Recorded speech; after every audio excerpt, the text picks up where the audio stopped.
Hello and welcome to my first true long form video. My name is Meredith Constant. I am a media critic who is interested and passionate about media literacy. Today, I'm going to talk about something that I had started discussing last week, and that was the articles coming out that I am going to call miserable in Montecito. There has been a slew of pieces from both American and UK outlets about how the Sussexes are faring in Montecito. We're going to kick it off with the latest piece from the Times UK, and then we'll go into some other pieces, including that Vanity Fair piece, and discuss what this all means. And if anyone knows anything, which, spoiler alert, probably not. Kicking things off, let's talk about the timing of these Montecito articles. There are a couple of reasons that I think we are seeing an influx of what do the neighbors really think of Harry and Meghan and how is their business doing? First of all, there's the fact that Meghan Markle's lifestyle and cooking show on Netflix was supposed to drop on January 15th. Because of the fires in California and Meghan being from LA, they pushed the show back, and rightly so. I think a lot of these pieces, especially the Vanity Fair one, which we know was months in the making from the article, was to align, if not with a Netflix show, then with this time of year, because 2020 was the year that Meghan and Harry left working royal life. So we always seem to get these 1 year, 2 year, 5 years now synopses of how things are going. What's interesting though is that now that we're in the 5-year mark, we have a little more data, but the British media is still primarily making the same one-note observation that I don't really think holds water when you see the reality. That doesn't make for as compelling of a story. Let's go in and see what's being covered, kicking things off with the latest, which was from the Times UK. Inside Montecito, Harry and Meghan's super rich hometown. When the Sussexes left Britain for Montecito, few had heard of this small California enclave. Now Gwyneth's just moved into her new eco mansion there, but the locals are complaining about their royal neighbors. We have heard this continued refrain that the locals do not like them, that they're annoyed by them.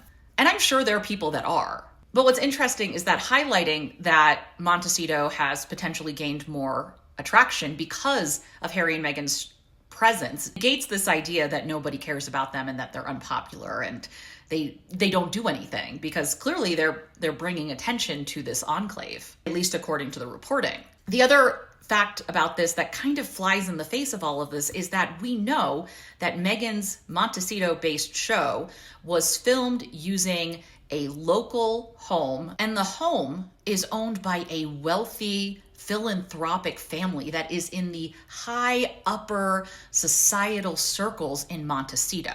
Why would a family such as that need to rent out a home to Meghan, Duchess of Sussex, if one, they thought that being associated with them was social suicide, or two, they didn't want to bring positive attention to Montecito? It doesn't make sense. If they were true pariahs of the community, especially with the ultra rich, no one would want to be associated with them. There's no reason for this philanthropic family, this incredibly wealthy family, to allow Netflix and the Duchess of Sussex to use their home to spotlight Montecito. Let's get into the article. Quote, "Convinced by the jaunty soundtrack and how good Meghan looks, I decided to head to Montecito in search of such joy-filled moments for myself. I rented a convertible and take Route 101 up the coast." I have to say, there is a pattern now of journalists in the UK somehow expensing business trips that are basically vacations, and I am here for it. I love the fact that somehow she was like, listen, I really need a convertible to get the true California experience, to really paint the picture. I really need to live this lifestyle. So we're not going to go basic Hertz rent a car, okay? Well played. It starts with her expectation of what the American Riviera, which is what the coast of Santa Barbara is referred to. It's about how she imagined a glitzy and glamorous location. She writes, quote, "Instead, I arrive at an uninspiring collection of low beige bungalows housing a collection of mom and pop shops, a post office, a hardware store, a needlepoint shop. Surely Harry and Meghan didn't move halfway across the world for this." It's always interesting to me when the elitism comes out. And then we go to a grocery store. This is where we get the running trope of, aren't they crazy in California with their crunchy ways, as if there are not local, bespoke, curated stores and shops in the UK. It writes that shelves are crammed with champagne hippie essentials, $20 essential oils, regenerative sourced grass-fed bison, paleo cereal. What do you have against this, actually? It's always so weird when they attack Meghan for this, because some of these crunchy, holistic, alternative ways of eating, living, medicine are things that King Charles has been talking about for a really long time. I looked up this Village grocery store, and it is one of those stops that you would probably make more so if you were a tourist or you had some special event coming up that you wanted some specialty items for. One of those cute downtowns that you go and you walk around and it's got its little shopping center, kind of what you expect. She walks around the little downtown, which includes a UPS store and a pharmacy and different bespoke shops that you might stop into if you are visiting or if you want to shop and support local. After perusing the local shop, she heads off in search of Harry and Meghan's other favorite spots. She finally goes into a cafe and deli that is said to be a Sussex favorite. She describes rustic fare on a Harrods budget. So much of this is just supposition. It reminds me of the Telegraph piece from a couple years ago about inside Archie's 4th birthday, where they had no one inside the birthday and just imagined what his birthday could be like. The first half of this article feels designed for Pinterest. It sounds like one of those, how I spent a weekend in Montecito. Affiliate links included. And then she gets into the neighbors. Quote, Vanity Fair reports that locals call them the prince and the starlet, as if they cannot bear having someone living here who is so openly famous. So all of this is reporting from Vanity Fair. It doesn't appear that the writer has done anything to validate and follow up on this. It's just relying on the reporting from Vanity Fair, which makes me think that this was just something that they added in last minute to beef up the piece. And then this truly bizarre paragraph, quote, I find myself feeling sorry for Harry, we usually hear this, who's found himself living somewhere so bland. Did you drive around Montecito? Okay. Imagine leaving a palace in vibrant central London for this beige mecca to wellness. As someone who spent my 20s chasing the young prince around bougies for work, that was a lot more interesting than my day in Montecito. This might be the most boring place that I've ever been, and I live in a field in Somerset. If Prince Harry was going out to clubs, can you imagine the reporting on how he can't grow up? You're surprised and unhappy that a 40-year-old man with 2 children and a wife is settled in a somewhat boring, suburban-ish existence. In the end, she tries to bring in this racial disparity in Montecito, which could be an interesting conversation if she was having it in any sort of good faith way. She says that there's glaring economic and racial inequality in Montecito. Yes. Meghan's show may feature, she says, Indian-American actress Mindy Kaling and others, but it doesn't see anyone who is not white, except for the people waiting the tables or working in the gardens. Are you then going to address the racial inequality that still exists within the palace, where most of the people that we see that are marginalized are working those domestic jobs and not in a position of power? This could be a very interesting conversation to have if it was being had in good faith. It just seems like an attempt to throw everything into one article about why Montecito is bad, why Harry and Meghan are bad, why Harry not clubbing is bad. It's ridiculous. And we've had not one, but 2 of these articles in the past few weeks. The other one was the Vanity Fair piece. And I'm going to say something now that's a little controversial to some people, but I don't think this was a hit piece. I know it was labeled as a hit piece by people who both gleefully enjoyed the supposed excoriation of Harry and Meghan, and by people who felt Harry and Meghan were being attacked.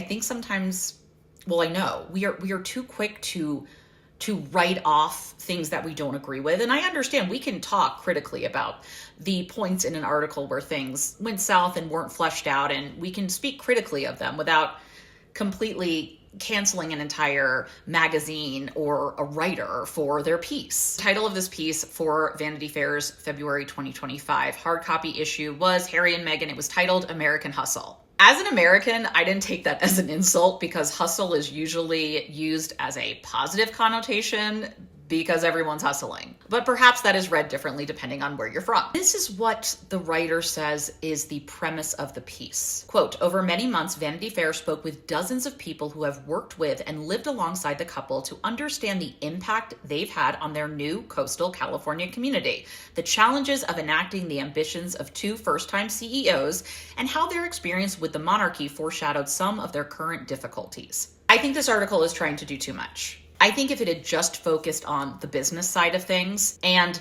truly the unique struggles of being CEOs, but also being the Duke and Duchess of Sussex, it's kind of hard to even examine them because some of the mistakes that happen when you are first timers and some of what seems like miscommunication and also some of the podcasting bubble bursting is an interesting conversation. Harry and Meghan are under such a microscope that they can't make the normal mistakes that people make. They also are not going to get the benefit of the doubt. So I even question, can we truly examine the couple as CEOs in any meaningful way? The conversation around them is so polarized. We're going to get into the Montecito of it all, which I think is the weakest part of this piece, and I'm going to tell you why. But the beginning of it discusses their trajectory as CEOs. I spoke to some sources who largely said that a lot of this was fair. That, yeah, there were some growing pains with Spotify and their deal and what archetypes was going to be and what perhaps Spotify thought it would be and what Archewell thought it would be. This is where this question of monarchy comes in that I think is so important. There's a quote in here which I've been thinking about a lot. The thing you're escaping is the reason you're compelling, which is an interesting conundrum, right? Because you want to move on from that, but you also understand that is the story that people want to hear, which is why I am not surprised the first thing that Netflix produced with Harry and Meghan was a documentary about them leaving the royal family. Sometimes you have to get your foot in the door with what you have and what people want to then be able to pivot to other projects that are close to your heart. Some of my favorite quotes from this piece are by Jane Marie, who is a podcast producer who worked with Harry and Meghan. She's generally used as the other viewpoint for anonymous quotes from Spotify employees. Basically says, Meghan was lovely. Here's one of her quotes. I can say that they had really great ideas for shows, interesting pitches, interesting guests, but them as the deliverers or either of them as the host of these more kind of edgy ideas would have been like, they would have had to move again. I think it's a combination of self-censorship for good reason and the corporate powers that run podcasting that don't know what is to create valuable shows. In combination, those things make it really hard to make good stuff. That was one of the stronger parts of the piece for me. This idea that Spotify had that Meghan would open up her Rolodex and bring on all these guests. The struggle with trying to create something that is bigger concept, but also make it digestible. Even just the idea of archetypes and disproving archetypes by bringing on people who the archetype is associated with. There's a whole part about how Meghan doesn't know if she can say bitch because they aren't like any other celebrity that's coming on and making a podcast. There are so many other things to consider. And that kind of handcuffs them in a way that it doesn't for other people. They have to be so careful that does it allow the space for an edgier, current, top of mind podcast. I also think there are some weak points in here where the journalist is trying to make a connection where it doesn't really exist. There's this part in the piece about Meghan saying how important it is to have a voice and she's never been restricted in that regard. And then the piece says one of the people who spoke with VF for the story says they signed a non-disclosure agreement to be employed by Harry and Meghan. Yeah, that's standard practice. It's really strange to throw that in there as if this is a weird occurrence, as if any celebrity or high-profile figure does not have NDA signs when people work for them. Of course they do, especially when you're Harry and Meghan and you've dealt with leaking within your own family, within the institution. It's presented as, look at the hypocrisy here, where that's not hypocritical. It's leading the reader to make that association. Of course, there's the working with Harry and Meghan, which different people have different opinions on. Some people loved working for them. Some people were like, it was normal. Some people really did not like it, which I'm not surprised about. I would be more surprised if everyone universally loved working for Harry and Meghan. That doesn't ring true either. In fact, in Omid Scobie's book Endgame, he discusses how during the send-off for Harry and Meghan, there were staff members that said, don't say that we all universally loved working for Meghan. Because of course they didn't. Different people are going to have different experiences. What is bothersome about this is added as further evidence to the quote unquote bullying claims against Meghan that were dropped like a political oppo dump right before the Oprah Winfrey interview with Harry and Meghan, which we've never seen any follow-up on that. There have been no leaks. There has been no report. Bullying claims are a very serious issue. But also, comms teams are very aware that even just releasing this information is enough. I will say, in the beginning, this part about kind of how the sausage gets made with podcasts and different, what does it mean to fulfill a contract and where were there pain points between Archwell and Spotify. It's really interesting. And we do get different points of view. And I think it's more fleshed out than other parts. Here's another quote, which I don't think quite follows through the way it's portrayed. And Lorenzo points out that Meghan repeated claims that she was forced to wear neutrals during her time in order to not upstage the Queen. And then goes on to say, noting that Meghan's wardrobe is now primarily composed of that palette.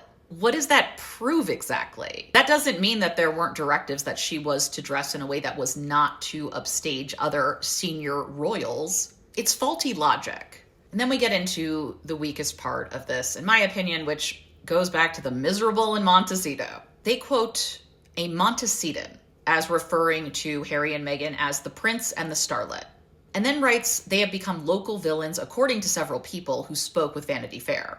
Now, there's no direct quotes here. It then goes on to say they attribute the increase in housing prices to them as much as DeGeneres and point to out-of-towners coming in, driving too fast, and taking up all the street parking, as well as restaurant reservations. There's no follow-up into if any of this is true. Have housing prices increased because of Harry and Meghan's presence? Or are there other reasons that housing prices have increased? And also, are you saying that they're adding resale value to the area? And when has that been bad? And if they're bringing more out-of-towners in and they're spending money at these local shops, how is that a bad thing? But not to mention, there is no attempt at concrete proof to say if this is real or not. It's just presenting it as blanket fact. Nor is there any introspection of in what way is it the coverage of Montecito because of the media coming in and renting convertibles and doing these pieces on Montecito.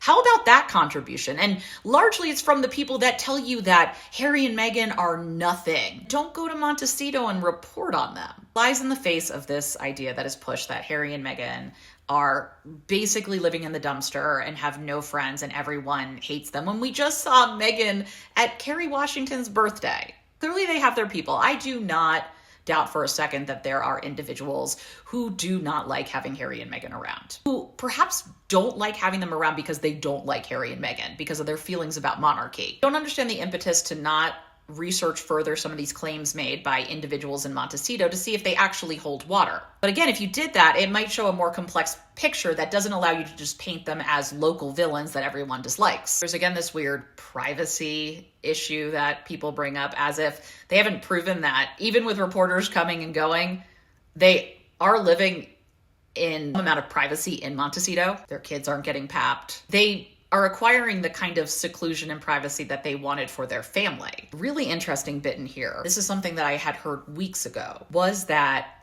ARO, American Riviera Orchard, which is Meghan's new line of home essentials, remember the strawberry jam, that there's a little issue there because of a U.S. Patent and Trademark Office issue where they rejected the trademark application. To summarize, it's you can't claim a place. And I think that could have led into a conversation about some of the failure to launch, or more specifically launching too soon with something. I will say that sometimes Meghan's projects just have bad luck, such as the Queen passing away when Archetypes was supposed to launch, and then obviously the tragedy, the fires in California when her show was supposed to launch. Some of those things you can't prepare for. But even with her show, the fact that her Instagram wasn't started months ago and had started seeding information and sort of building a following, so then she wasn't dropping the show announcement the day after her first post. And then American Riviera Orchard, why drop in March, April of last year? And then, it's kind of doing things out of order without making sure you've checked your boxes, which I think could be something to talk about in a larger look at their businesses, but it has to be done with some amount of objectivity and reporting and the kind of complexity that I think our brains just can't handle. It might surprise you, but I think the Vanity Fair piece is worth a read. I think there are nuggets in there. There's reporting. That lines up. That should be taken into account. But some of the sloppier parts about Montecito, about how they're seen by their little enclave, the connections made to prove hypocrisy where it really doesn't, that just takes a part from the story. And finally, one of my favorites from last September was when the Daily Mail sent Jan Moira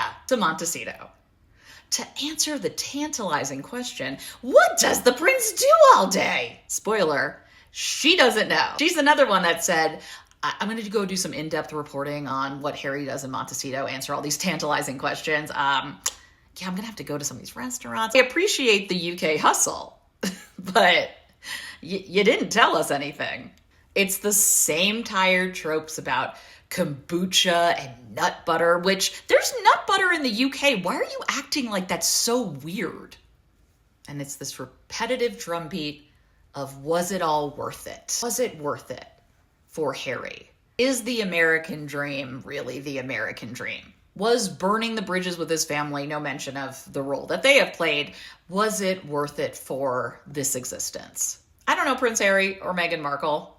Most of the individuals reporting on them don't know them. I guess it's like anything else. A move is hard. An overseas move is hard. A move with this kind of glaring spotlight on you and the fact that you need to make money right away because you've been cut off. Yeah, that's going to be really stressful. But when do we reach the point where we can't do these miserable in Montecito articles anymore? At what point do you put these to bed? Or are we just going to see the same article for the 6-year anniversary of them leaving working royal life? The 7th, the 8th, the 10-year. The 10-year is going to be miserable, let me tell you. But it's the same articles regurgitated for different events.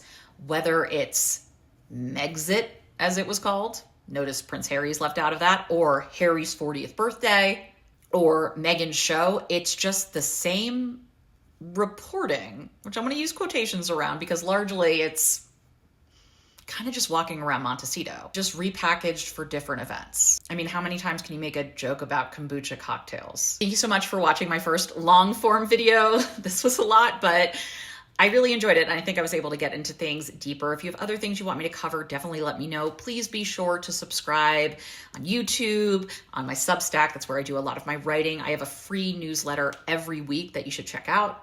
Thanks for watching.